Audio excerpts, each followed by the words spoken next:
घर घर राशन योजना पर अरविंद केजरीवाल सरकार और केंद्र सरकार आमने सामने है। इस बीच उप मुख्यमंत्री मनीष सिसोदिया ने प्रेस कॉन्फ्रेंस कर चिट्ठी में योजना को खारिज करने के लिए लिखे बहानों को हास्यास्पद बताया है। साथ ही उन्होंने ये भी कहा कि प्राइम मिनिस्टर मोदी राज्य सरकारों से झगड़ने के लिए बहाने ढूंढते रहते हैं। और क्या कुछ कहा आप भी सुनिए। फ्रिज डिलीवर कर सकता है, कपड़े डिलीवर कर सकता है, कपड़े ऑर्डर कर सकता है, खाने का कोई सामान ऑर्डर कर सकता है, कोई भी कंज्यूमेबल आइटम ऑर्डर कर सकता है, उसके घर पे पहुंच जाता है। तो गरीब आदमी का पीडीएस का राशन भी उसके घर पे पहुंचे, इसके लिए अरविंद केजरीवाल जी ने, मुख्यमंत्री जी ने एक योजना बनाई थी और इस पर हम बात कर चुके हैं कि किस तरह से उसने, कैसे केंद्र सरकार ने इस पर रोक लगवा दी थी। हालांकि उनका कोई अधिकार नहीं था, उनका कोई इस पे अधिकार नहीं था, क्योंकि राशन कैसे बांटा जाएगा, राशन बांटने का काम दिल्ली सरकार, राज्य सरकार तय करती है। कल भारत सरकार की एक और चिट्ठी आई है, उसमें मोटे तौर पे दो बातें लिखी हैं। एक तो वो चिट्ठी है, उसमें लिखा है, नरेंद्र मोदी जी ने, प्रधानमंत्री जी ने चिट्ठी लिखवाई है कल दिल्ली सरकार के लिए। प्रधानमंत्री जी ने लिखवाया है कि आपका गरीब लोगों को घर घर जाकर राशन बांटने का प्रपोजल रिजेक्ट किया जाता है। हमने तो प्रपोजल भेजा ही नहीं था, ये तो राज्य सरकार के अधिकार है कि वो कैसे बांटेगी। वो तो आपने अखबारों में खबर पढ़ के ये चिंता व्यक्त की थी, भाई इसका नाम मुख्यमंत्री योजना मत रखो। हमने बता दिया था आपको कि मुख्यमंत्री योजना नहीं रख रहे, फिर आपने कौन सा प्रपोजल रिजेक्ट कर दिया। दूसरा और सबसे महत्वपूर्ण बात यह है कि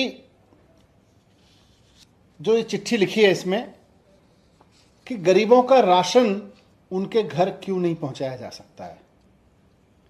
प्रधानमंत्री जी ने दिल्ली सरकार को चिट्ठी लिखवाई है कि गरीब लोगों का राशन उनके घर क्यों नहीं पहुंचाया जा सकता है। भले ही पिज्जा पहुंच जाता हो, भले ही अमेजन, फ्लिपकार्ट कुछ भी सामान लोगों के घर पहुंचा देते हो, लेकिन गरीब लोगों का घर का उनका राशन नहीं पहुंचाया जा सकता। ये प्रधानमंत्री जी कह रहे हैं। प्रधानमंत्री जी ने जो बहाने दिए हैं कि गरीब लोगों का राशन उनके घर नहीं पहुंचाया जा सकता, उसमें मोटे तौर पे 5-6 चीजें उन्होंने लिखवाई हैं। उसमें लिखा है कि भाई आपने ये नहीं बताया साहब इसका प्राइस क्या होगा। अरे आप हमसे पूछ लेते प्राइस क्या होगा, हम बता देते। आपने तो बिना पूछे ही कह दिया, रिजेक्ट कर दिया, प्रपोजल रिजेक्टेड। हम अब बता देते हैं कि साहब जो भारत सरकार ने रेट तय कर रखे हैं उससे ज्यादा नहीं होगा, हमारी योजना में लिखा है। लेकिन आपने तो पूछा ही नहीं, कोई प्रपोजल था नहीं, आपने हमसे पूछा नहीं, आपने वैसी चिट्ठी लिखवा दी कि जी रिजेक्ट कर दिया। दूसरा बहाना, तो बहाना नंबर 1 प्राइस क्या होगा। प्रधानमंत्री जी का गरीब लोगों के घर राशन ना पहुंचाने का बहाना नंबर 2, कि जिसके घर राशन जाता है पता कैसे चलेगा, उसका पता ठीक है,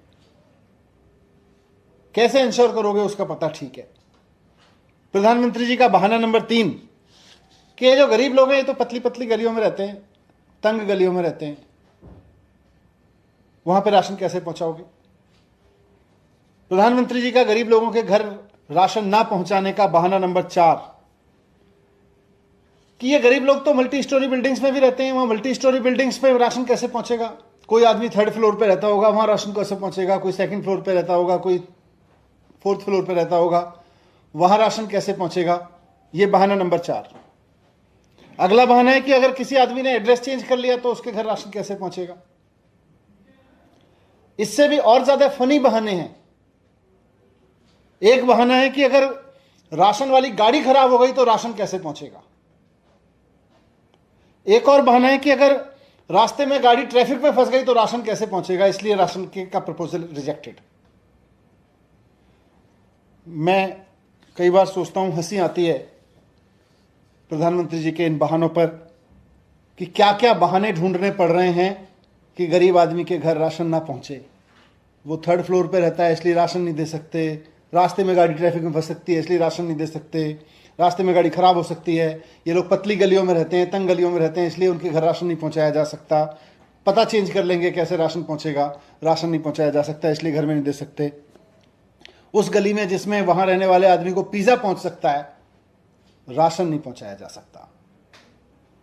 मैं पूछना चाहता हूं प्रधानमंत्री जी से कि आप हर वक्त इतने झगड़ालू मूड में क्यों रहते हैं?